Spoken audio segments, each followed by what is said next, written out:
Kahit gaano pa kadami ang pera mo sa mundo, kung minamaliit mo ang kapwa mo, wala ka pa ring kwentang tao.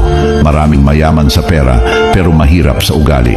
Akala nila na bibili ng status at title ang respeto, pero sa totoong buhay, character pa rin ang tunay na sukatan. Hindi mo kailangang tapakan ng iba para maramdaman na angat ka. Ang tunay na successful na tao, marunong lumingon at umunawa. Walang halaga ang yaman kung wala kang puso. Minsan yung mga tahimik at simple pa ang mas may lalim. Hindi sila maingay sa achievements, pero dama mo ang respeto sa kilos at salita.